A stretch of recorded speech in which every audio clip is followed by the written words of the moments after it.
All right, welcome to the first episode ever of Catching the Drift. I'm Taryn Booker, and unfortunately, I don't have any cool intros or subtitles or flashy visuals. Uh, it's the first episode, so I want to look back in a few years and see where I started.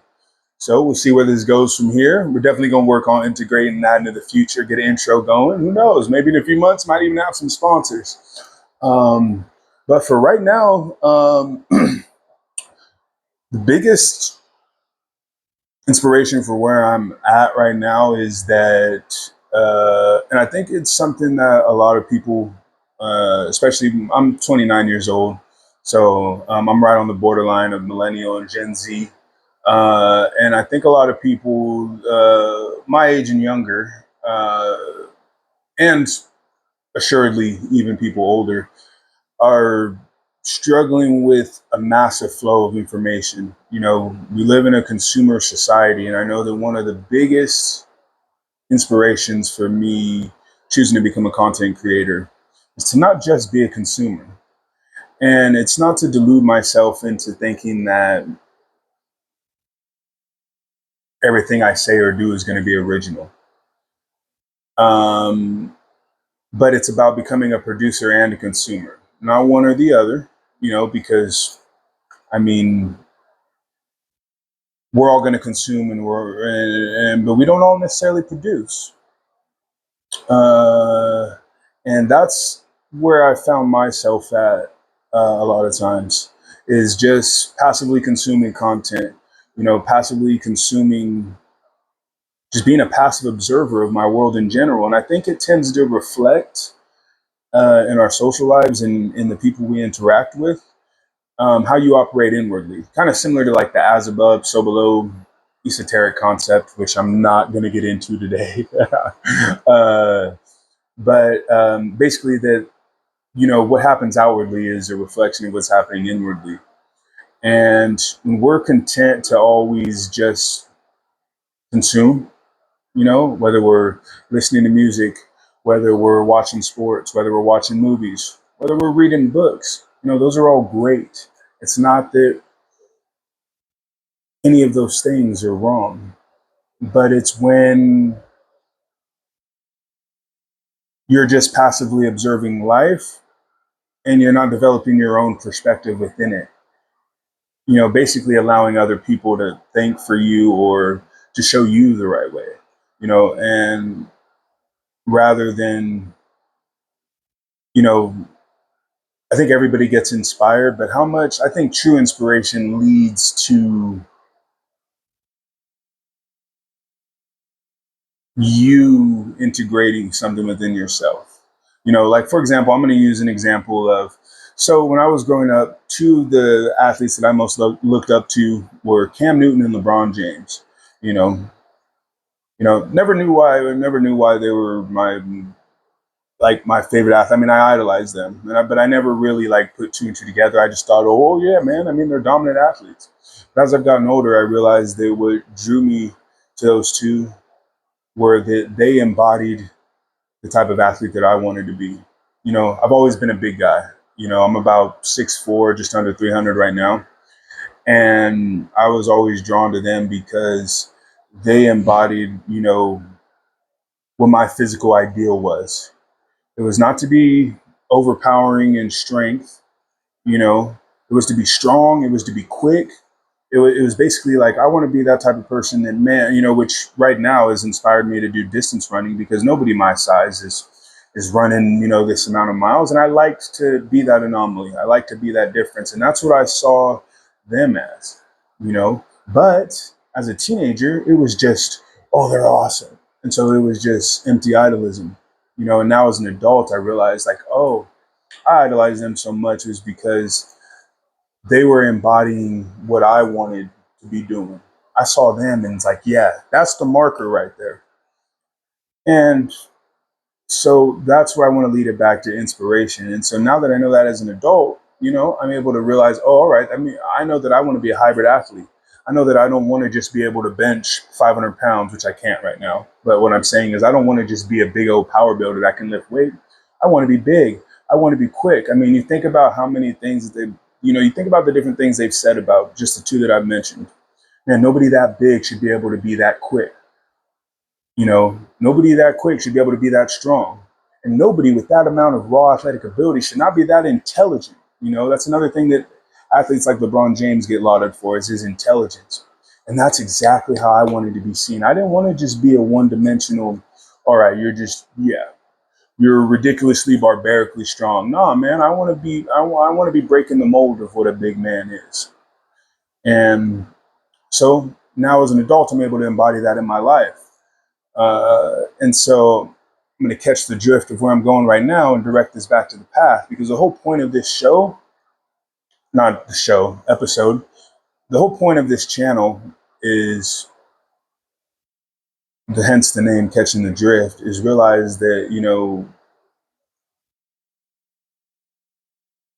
when we drift off into consumption, once again, going back to movies, music, books, you know, um, it's easy to get lost into those worlds in themselves. When we're watching TV shows or music or TV shows or sports, it's easy to get lost in the world themselves. But I think people genuinely have a better appreciation of it when they become a member of that. Like for example, I think athletes appreciate professional sports a lot more as athletes because they're doing it themselves too. You know, um, I think people that are writers enjoy books a whole lot more because they understand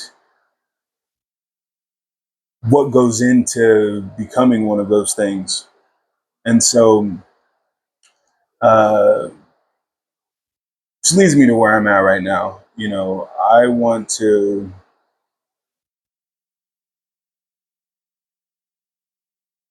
level up and become more of a producer, you know, and I want to be consuming for purpose. And I think this is something that a lot of people can relate with in general, um, because always there's always going to be media and content for everybody. But if it doesn't inspire you to do something different within your own life, I mean, is that really true inspiration, or is it just curiosity? And once again, going back to a lot of things that I've said earlier, curiosity in itself is not the problem. Ungrounded curiosity, ungrounded inspiration, you know, because it's the point of being, yeah, I'll just leave it at that. Are you truly inspired by something if it doesn't fuel you to want to level your own self up? You know, if you listen to whether it's actors, whether it's athletes, whether it's movie stars, whether it's writers, whether it's really any field, you know, uh, any field that's in the public perspective, one of the biggest hopes of a lot of the most influential people is that, man, I hope that by seeing me do this, I hope that my work inspires somebody to do even better than what I'm doing. And and I think that at the end of the day, that's the point of it. You know, that's the point is the inspiration. You know, and that's something that when you realize that, you realize that you can really be inspired by anybody, and you can be inspired by anything because we are drawn to everything for specific reasons. But I'm gonna reel that in. So the first idea that I wanted to explore was is the idea of pride as fuel and not a weapon. You know, in a lots of different culture. Well, I'll just use different cultures' perspectives on pride, for example. I know in Christian culture, pride is the fall of the man. Pride is the devil. And yeah, in certain aspects it is, and it can be a weapon. When you're basing your when you're looking for superiority over others, and it can be evil, or sometimes it can just be foolish. Like you're making a fool of yourself if you don't back up what you're doing. Yeah, but you're taking a big risk. And I think when pride is a weapon, you think about what a weapon is. A weapon is something we use against others to protect ourselves for them, or just to be on the offense and harm them. And undoubtedly, it is used as a weapon a lot. It's used to get into the head of others and to try to manipulate them, and it can use to foolishly exalt ourselves, which, if it's not grounded in anything, over time, everybody's going to get exposed. I mean, that's the way it works. But I've differed because I found at times pride was highly motivating. I think about when I first started running long distance, and sometimes the only thing that kept me going especially when I was running with a partner, was I'm not going to let them see me fail. No, I'm not going out like that. It was my pride that fueled me more than humility. I think humility would have told me, oh, well, you've already ran 4 miles. You've already done a good job today. Just accept that. And it was like, nah, they're not stopping now. I'm not going to let them see me walk. And ultimately, it motivated me to get over those edges that maybe by myself I wouldn't have. Maybe by myself I would have justified, oh, yeah. But it was the fact that I had other people around me observing, not to be conceited and thinking that everybody's always looking at me, but I think as an internal motivator is, I'm not going to let this situation get the best of me. And I think that that's a very, very potent fuel. And I truly do feel like that is more effective than humility at times. So I want to introduce the idea of, not introduce, but speculate on the idea of, and see if it's possible to be inwardly prideful but outwardly humble. Is that possible? I think so, because especially when we look back on,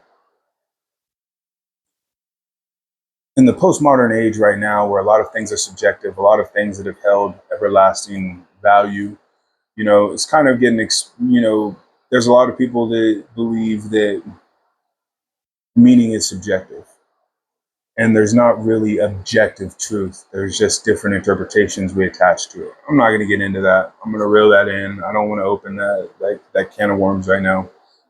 It's something I'm still exploring myself. So, um, but the idea I want to build on is that principles don't just have static meanings. You know, Defining something is not just uh, a one-word sentence. There's nuances. There's a lot of nuance to everything. And, maybe in this environment, this may work. But in this environment, it's kind of different, you know? So, what I'm leaning, so staying on the path of inward pride and outwardly humble, staying on the path of nuance. Uh, I think having an attitude, and I think this goes back to fuel. Fuel is in something that happens internally. You don't see fuel on the outside of a car. It's fueling it. You don't see fuel on the outside of a plane. It's not something for it. It's internal. It's fueling it internally. It's not something that the outside world has, access to. Um, and so, staying on that path of, so I think that also, if you apply that, then it also stays with that. If it's an internal thing, then and if you have a internal fuel of pride that is not accessible to the outside world, then that also removes the ego games. It removes the superiority over others. It removes the demeaning, manipulative aspects of pride, because it doesn't have to do with that. It's an internal fuel. And so, and it's very potent. So I'll use some other examples. A lot of them are physical uh, aspects of it. Like when you think about working out in the gym, or not wanting to sell yourself short on putting effort into anything. You know, uh, so uh, one of the things that I appreciated most, in whether it's professional sports, whether it's UFC fighting, whether it's yeah, I'll just say professional sports of all kinds. One of the most beautiful things I see that's truly beautiful is when you see a hard fought match, whether it's basketball, whether it's football, whether it's a UFC fight in the octagon, whether it's on a soccer field, whether it's baseball. One of the most beautiful things I see is when you see competitors that have left their all and they've gone at each other's heads the whole time. And then you notice after an NBA Finals game, after the Super Bowl, after an octagon match, or um, after right now the World Cup's going on. So after one of those matches, one of the best things I see is when there's a level of respect between the competitors that is unfathomable. You're like, how can these two people that were just trying to take each other's heads off, or just going neck and neck at each other, have so much respect and love for each other afterwards? And obviously, this doesn't all the time happen. You get your people that walk off the court, walk off the field, they go straight back to the locker room, they leave. I'm not shaking hands. I'm not being a sportsman. And sportsman, it's a great thing that I landed on. I think sportsmanship is a great ideal. It's a great temperament for living one's life. Is built off of competency. It's built on elevation. It's built on a lot of determination and preparation. But at the end of the day, the consequences are the consequences. You win some and you lose some, but you know that you gave your all. And that's not an original idea. So, I'm just repeating. But I wanted to add to the point of, what if we took that from the sports environment and added it to how we live our life and our temperament towards people in general? There's nothing wrong with wanting to be competent. There's nothing wrong with wanting to be your best. There's nothing wrong with even some healthy competition. I think, in fact, competition brings out the best in us a whole lot more than just simple, oh, I'll give my best, than simple individuality. I think that's the word that I'm looking for. Is that competition brings out a whole lot more than just individual pursuits. Because in competition there is another measure.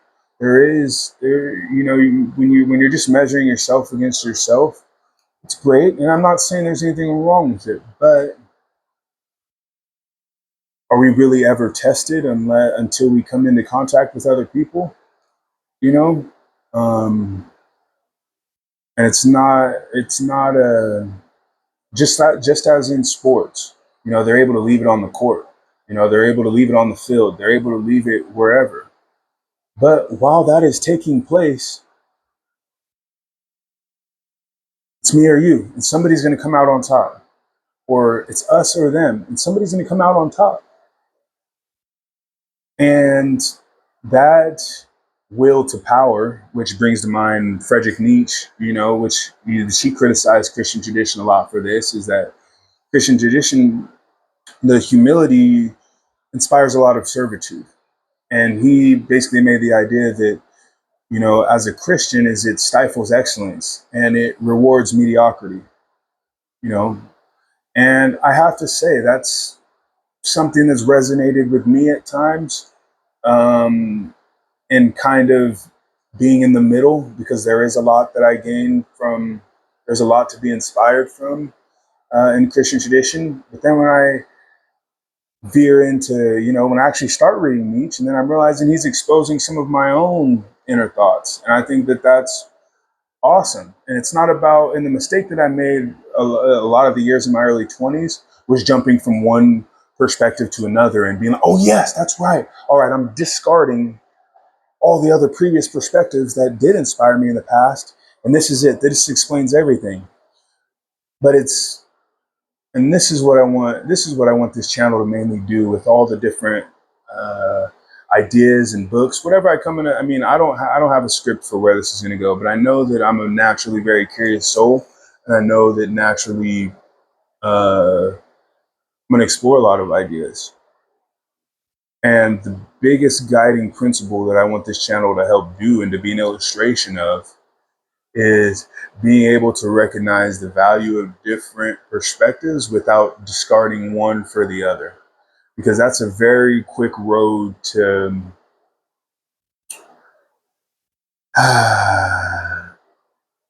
it's a quick road to trying to grasp at the wind. You know, you can do it however long you want, but you're not ever gonna get your hands on it, because something that answers your questions right now, those questions may get answers, but there's always going to be holes in any perspective. You know, there's going to be questions that it doesn't answer. There's going to be aspects or elements that aren't covered under that, or that fail to address it. And so there was a period where Nietzsche and a lot of the anti-Christian, you know, kind of veering into the 20th century, where it's like, no, we want to do away with religion and get that out of here, you know. And so, well, here I'm gonna catch the drift because I don't want to get into a philosophical conversation. But basically, Nietzsche's will to power, you know, and it was about that. Um, and those three words right there uh, are profoundly inspiring, because I think the best moments where I produced the best results in my life were when I was in tune and aligned with that will to power. And not power over others. Once again, let's go back to internal fuel. But it was a sense of, just as in a competitive or a competitive like environment, you know, which I think that competition is not directed towards specific people in general, but I think that I think other people are there uh,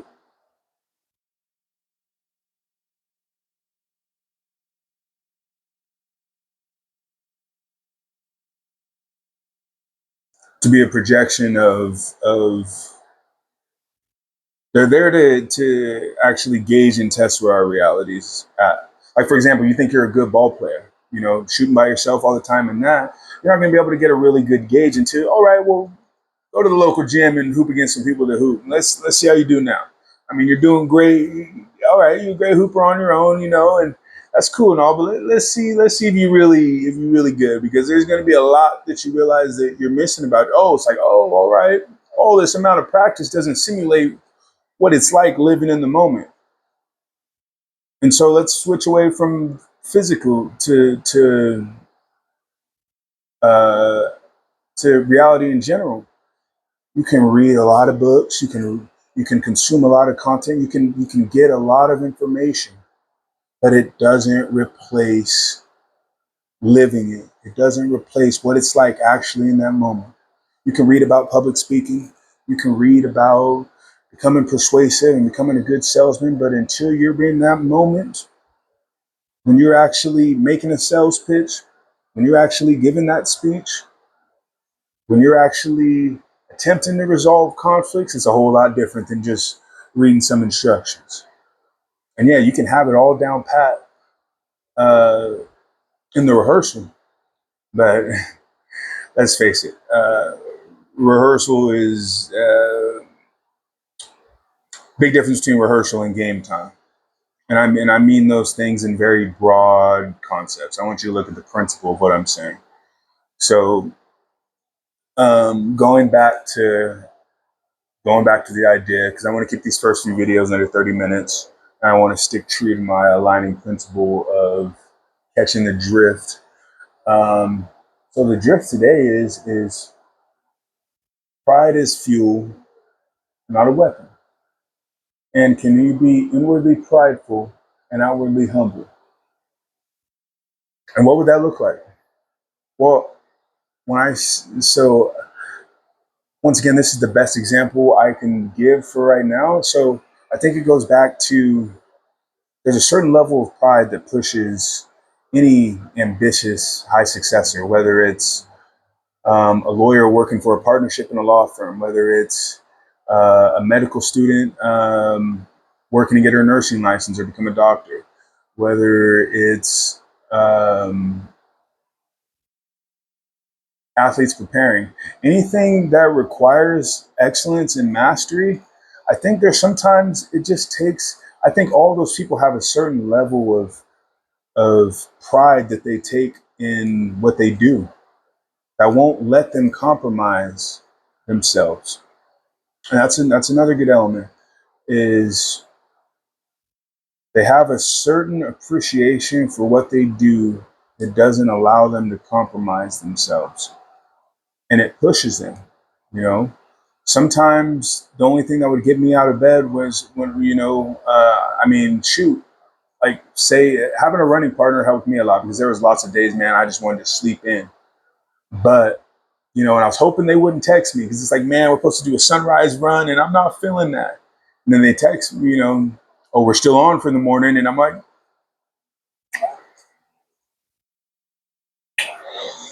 yeah, I was planning on sleeping in.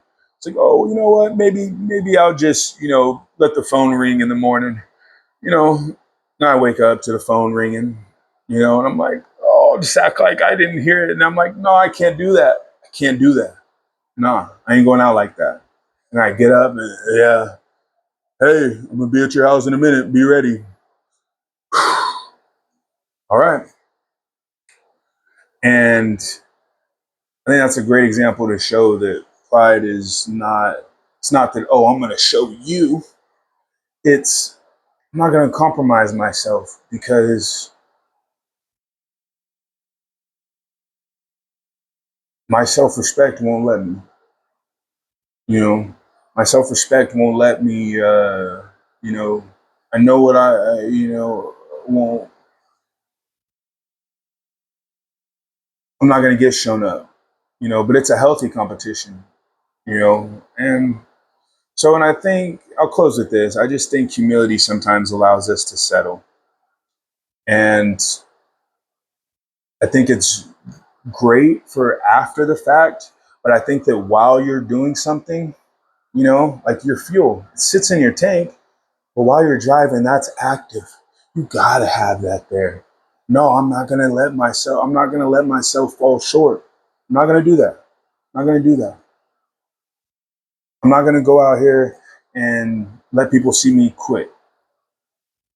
And it's not from an arrogance as in, oh, everybody's looking at me, but it's just, even if they were, I'm not going to quit right now. Running out on the main roads would be great, because I'd want to start walking. But then it's like, man, I call myself a runner. I ain't going to be out here walking along the side of the road, you know? And granted, there are some times when we'd get on like some uphill, uh, we'd be on some really uphill routes. And there was just sometimes, I'd be like, all right, I don't have nothing left in me.